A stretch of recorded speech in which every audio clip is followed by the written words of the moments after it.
Congresswoman Mary Peltola, thank you for taking the time. Really appreciate it. I know it's been a hectic couple of months for you, but your time in Congress is coming to an end. First time catching up with you in a couple of months. So just wanted to get your thoughts on just what last month, everything that happened there, what transpired, and now that you've had some time to reflect. Yeah, great to see you again, Josh. A whole world has happened since we last visited. I feel really good about the last 2 years. It's funny, I'm very philosophical about elections, and I just feel like electoral politics has so much to do with luck and timing. And sometimes the tide and the wind and the current's on your side, and sometimes it isn't. And I experienced that back to back here in 2022 and then 2024. And I feel really good about the 2 years that we had, the 2+ years that we had. I think we accomplished a lot of great wins for Alaska, even though it's been a really do-nothing Congress. And happy to brag about that. Sure, and we'll get to that in a second. Okay. But before we move on just from the election, just want to ask, there's always the Monday morning quarterback, right, of what we could have done differently. When you look back on it, it was a very small margin. Is there anything you would have done differently in that race? Well, it's funny that you put it that way, and I think in lower 48 terms, 7,000 or 8,000 is a very small amount of people, but in Alaska, that's a very big amount. That's a big number. Our hubs, our regional hubs, are about 4,000 or 6,000 people in a hub, and that's a lot of votes. And I have been reflective, and of course you think, well, what if I had done this or gone to this other community or shown up for this event? But almost 8,000 votes is a lot of votes. So I'm happy with the showing that we had. When you look at Alaska coming in at 13.5 points higher for the Republicans than the Democrats, and I only lost by 3 points. So to me, that there's a win in there. There's a win inside that loss. And we had such a great, diverse group of supporters, every sector, every kind of fisherman, every kind of Alaskan. And it's just heartwarming. And I really appreciate all the time and energy and effort and money that Alaskans put into our race. It was quite a community that came together. And as you said, you did a lot over this 2 years here for the people of Alaska, even though, as you said, there was a bit of a log jam when it comes to the entire Congress. When you look back, what are some things that you're proudest of? Well, my top ones are, taking the lead in Alaska on the Kroger-Albertsons merger, and that has been halted, and, we can celebrate that win. I think that's ultimately going to be really impactful in a good way for Alaskan households. And Alaskans across the board oppose that merger as well. We got an icebreaker after about a 10-year fight, and I think it's worth saying, Michigan has 11 icebreakers. Alaska doesn't have 11. We are looking forward to, we're still really low in the single digits, so we are looking forward to getting more icebreakers.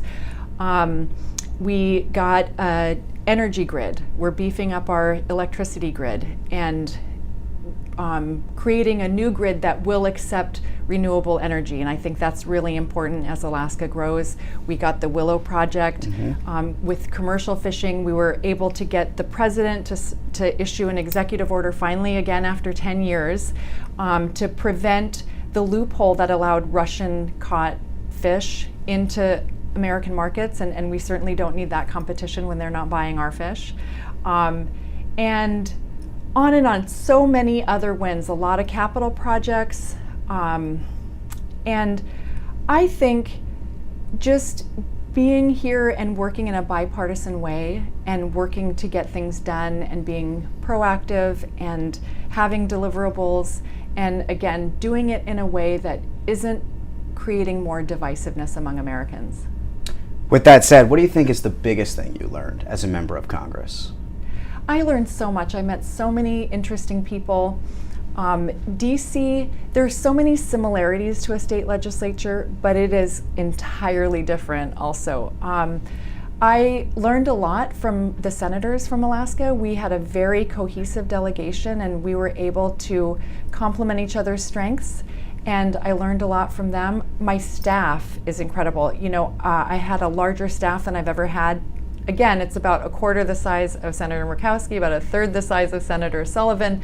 but it was still a big team to me. We had about 10 people in D.C. and a number of people in Alaska, and no office can operate without a wonderful team, and every single person who's worked in my office has been brilliant.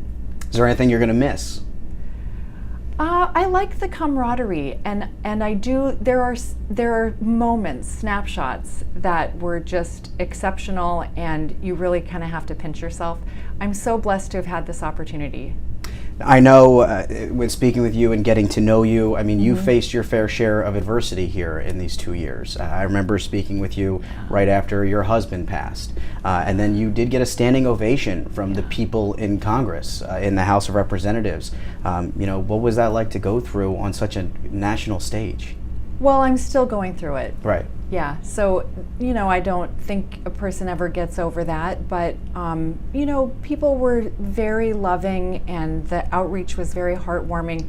People from the very opposite political spectrum really reached out. There was a lot of humanity. I had a lot of other members asking me how they can pray for me, which is a question that's hard to answer, But my kids are all excelling in their lives, and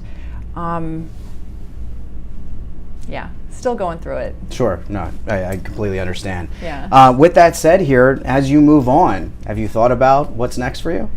Well, up until these last days, and we just have a few more days, I have been pushing the landless bill. There is a bill that would help elders who are on benefits receive dividends and that not count against their benefits.